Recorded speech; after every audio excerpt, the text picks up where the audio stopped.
Namaskar. Welcome to Prastaan Basics. I'm Prakash Zog. We had talked of Indian philosophy, that is Darshan Shastra, some time back. And we looked into Purva Mimamsa, uh, probably last year sometime. We need to now look into its complement, which is the more difficult and a more important part of Indian philosophy, the Uttara Mimamsa. But its more popular name is Vedanta.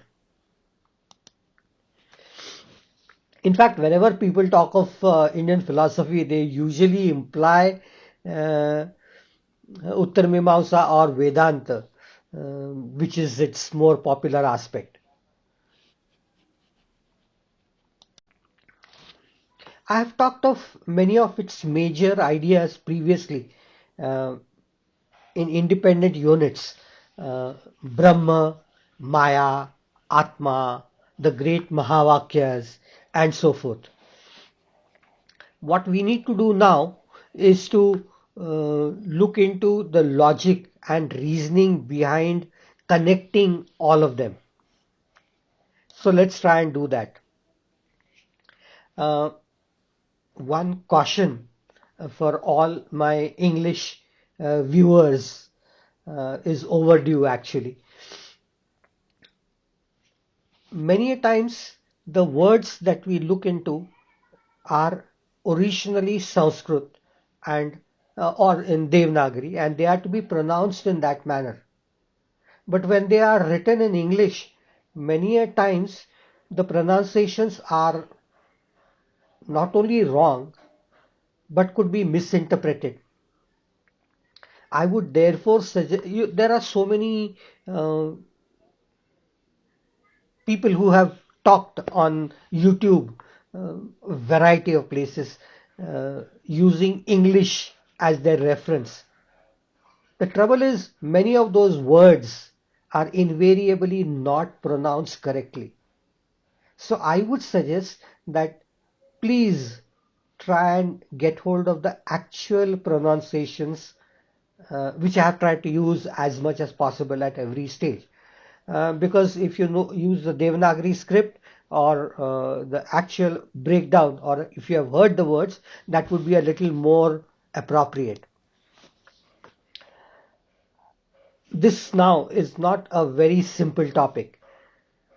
So I need to have a little bit of a recap of some things today, and I'll give you a brief account of the.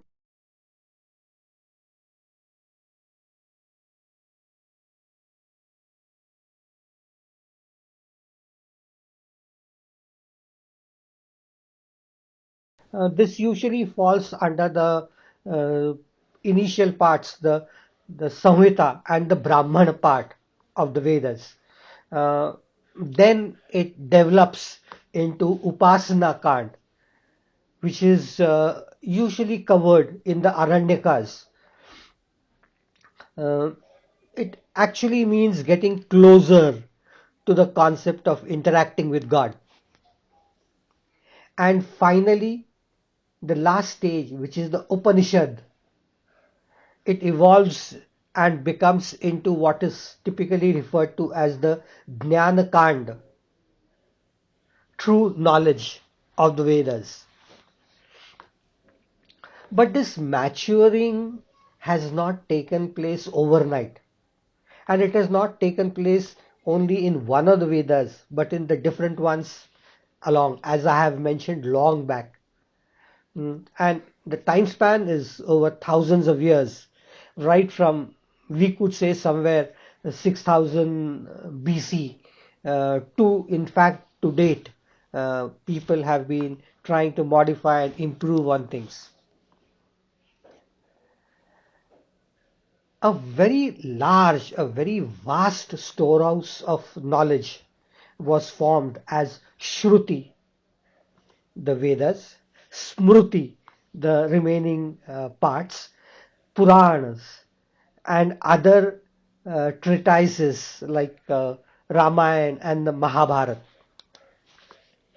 Just the Mahabharata itself has 1 lakh, that is 100,000 shlokas or couplets, uh, and it practically covers all real life knowledge that an individual must gain. It also includes the great Bhagavad Gita in one of its parts.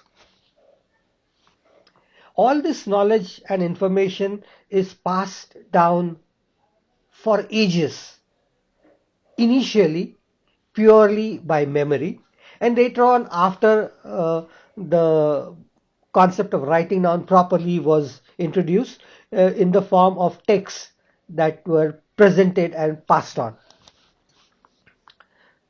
To ensure that this information is passed on accurately, orally, the concept of Sanskrit and its very rigorous grammar was developed. Uh, Memorization techniques, Ghanapat and others were developed, something that I had talked of long back. Uh, and one more idea that was introduced was the sutra concept. Uh, Many times when you hear about sutra, you hear about Buddhist concept of sutra, but the original ideas of sutras are from the Indian philosophy, and this is trying to compact information as much as possible and make it as precise as possible. This technique evolved as a part of passing on knowledge to the next generations.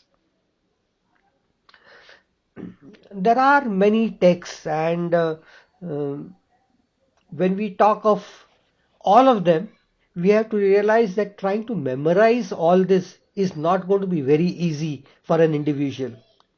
So people tended to master only parts of these variety of Vedas. And all this knowledge had to be digested, explained, and passed on. So you needed extremely good teachers who could do this, to study them properly, to digest the information, to interpret it correctly, and then to explain it correctly to the next gen. For this, three beautiful words, Adhyayan, Nididhyasan, and Adhyapan, are commonly used. In fact, these are a part and parcel of every good teacher around. Adhyayan is the process of studying from your own teacher. Nididhyasan, I have talked of this sometime long back. It is actually contemplating on your own, thinking carefully and trying to interpret whatever information you have already achieved. And Adhyapan is passing on all this knowledge to your next set of students around. With this, one more aspect was required, and that was known as Nira Kshir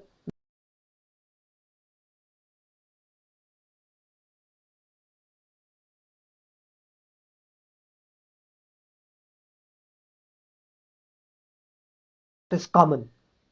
The words actually mean the ability to distinguish between milk and water. Neer kshira, neer is water and kshir is milk. So that ability, unless a person has, the information is just too vast. And so all teachers needed to have this. But all this had its own inherent limitations. First of all, as I said, the net amount of information itself, the Shrutis, the Smrutis, the Puranas, and all the other treatises, this information itself was extremely vast. Compacting using sutras was good on part of the people who did it, but for those who tried to interpret it, had to know Sanskrit perfectly well, and interpretation was pretty difficult. There was bound to be subjectivity, personal opinions. The reason being that Sanskrit grammar has certain techniques in which words can be split or combined with each other. And there are a few loopholes by which different approaches can be obtained to interpret a particular word or a word sequence. And this resulted into different meanings. And then what was the object of passing on all this? That's equally important. A few vital questions before all thinkers, whether we talk of those who created all this knowledge or even present day, they are all practically the same. Koham, who am I? And that is the first primary question in front of most of people. What is the purpose of everything? And Brahma Jidnyasa, curiosity about Brahma. What is the ultimate reality? What is the source, the cause of everything around? And then the four fulfilling objectives that every individual had to achieve in life. The four Purusharthas: Dharma, Artha, Kama, Moksha. Great living, finances, desires, and salvation. Uh, Following them properly and reaching moksha was said to be the ultimate goal for everyone. And the guidelines were to be hunted around from all these books and all this information. So over time in Sanatana Dharma, to achieve all this, a set of minimum of 3 texts were identified as the ultimate source of knowledge. They were known as the Prastaan trayii. Trayii means 3.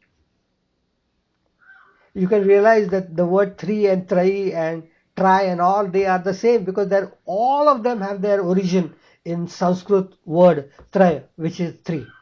And Prasthana. Sthan is the destination. Prasthan is moving to your destination. So the word is moving to your final objective or goal or destination in life. So the 3 guidelines, the 3 maps, the 3 road maps, the 3 pathways to the ultimate goal of life, of salvation, moksha, after completing righteousness and other aspects, was in the form of these 3 texts, the Prasthanatrayi. They were identified in different form. The first one is the Upanishads themselves, and this is known as the Shruti Prasthan. Shruti, of course, the word originally means hearing, and since the Vedas were passed on initially only through hearing, the Vedic knowledge is said to be Shruti. And so its core area, being Upanishads, is the Shruti Prasthan. So you must know this. I've gone into details of quite a bit of this earlier. The second text is from the Smruti Prasthan. That is the second category of books, and that is the most famous book from Hinduism, which is Bhagavad Gita. And the third book is known as the Nyaya Prasthana, which is Brahma Sutra.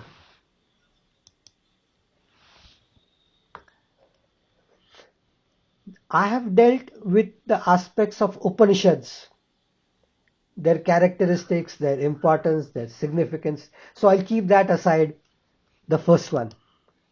The Bhagavad Gita reflects the essence of Hinduism in 700 shlokas or couplets, which are categorized in 12 chapters. It is a part of the chapter Bhishma Parva, which is a part of Mahabharata. And this is, since Mahabharata itself is a part of the Smruti, this is referred to as the Smruti Prasthana. Details of what Gita are is a very large amount of information. I'll just briefly mention a few steps. There is a major word known as yoga. The word yoga truly means putting together. So in Gita, through karma yoga, that is through action, through jnana yoga, which is knowledge, and bhakti yoga, that is through prayers, penance, and devotion, one can achieve all the objectives. Yogeshwar, the Lord of Yoga, which is Shri Krishna, is the advisor who guides Arjun in Mahabharata as to how to achieve this. I have a dilemma. I don't know what to do. I see alternatives in front of me. All seem fascinating, and ultimately all seem to be wrong. So how do I go about this? Realize that this is a problem that many of us face at many times in life. Sometimes it is minor and sometimes it's major. It is exactly this problem that is dealt with in the Gita. And Yogeshwara Shri Krishna provides the solution to all this in the 12 chapters which he discusses with Arjun. Actually, many of the concepts in Gita are associated with the Sankhya philosophy part, and they are also a part and parcel of the Upanishads. So you would find common references in the Gita as well as in the Upanishads. So this is the second text, the Smruti Prastaan. And the third, the Nyaya Prasthana, is in the form of a text known as the Brahma Sutra, which is the core of Vedanta. Its creation is attributed to Maharshi Vyas, the originator of the Vedas themselves. He is referred to as Badarayan Vyas. The word Nyaya many times nowadays means judgment. But truly it means making the right choice by logic and proper interpretation. That is why this is referred to as the Nyaya Prasthana.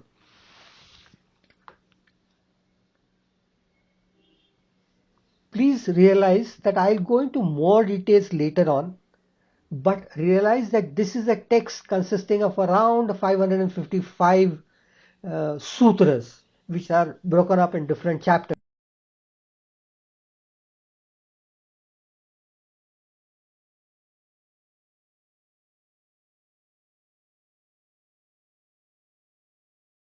Even the original Upanishads, which they try to explain.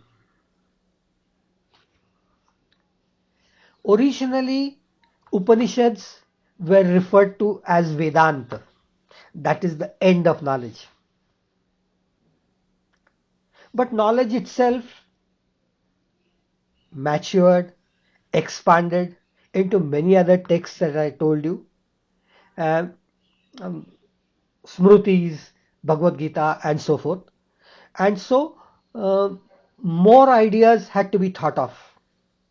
The interpretations themselves were very difficult.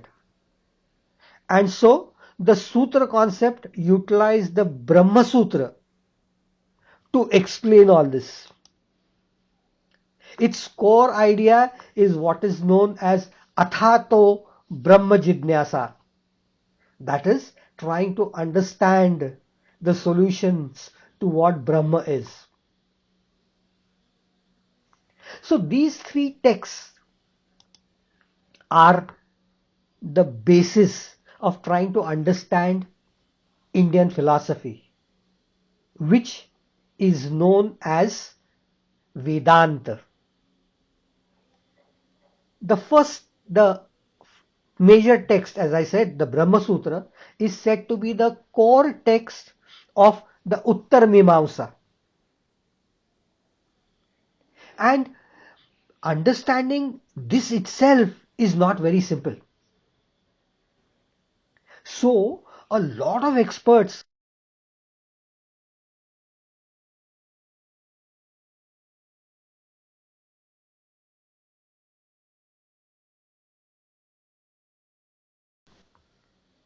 but then everybody did not concentrate on all of them. This knowledge was then to be passed on to the next generation by a guru or a teacher. A teacher who had written commentaries on all the three prasthans, the Shruti Prasthan, the Smruti Prasthan, and the Nyaya Prasthan, was a guru of the highest order and was known as the Acharya. Nowadays, a lot of people put this suffix or prefix Acharya, but the true meaning is this. So he is an Acharya who has commented on all these Prasthana trayii books. There is again a hitch. The Acharyas themselves were extremely talented, and it was obvious that their own views would influence the way in which they interpreted these sutras. So there was subjectivity. Their views were often quite different because sometimes they broke the sutras into parts and interpreted them individually. All this led to different schools of Vedanta and their own proponents and followers later on. The followers themselves could be of very high reputation, like Vivekananda, the true Bharat Ratna, as I firmly believe. And these schools themselves were quite popular. It is the Dvaita, the Advaita, the Dvaita Dvaita, the Vishishta Dvaita, Achintya Bheda, and so forth. And each of them had their own acharyas, and the names are equally popular. Shankaracharya heads the list, with Madhvacharya, Nimbakacharya, Ramanujacharya, and many others. These are acharyas spread from the 8th century AD right up to the 18th century. And they formed their own school of thought, which is all a part and parcel of Vedanta. Understanding each of them, understanding how Brahma Sutra itself split these people into different groups is very interesting. And that is something that I will deal with next time. If you have liked whatever I have talked on, please like and subscribe to this channel. Try and read up a little more about this great Prastaan Trayii. Pass on this information to your friends, to the ones who would be interested in this area. Like and subscribe to this channel. If you press the notification bell, you would be able to get a message indicating that a new episode has been launched ahead. I'll go into the details of some of the aspects, the basics of what this Vedanta is next time onwards. Till then, Namaskar.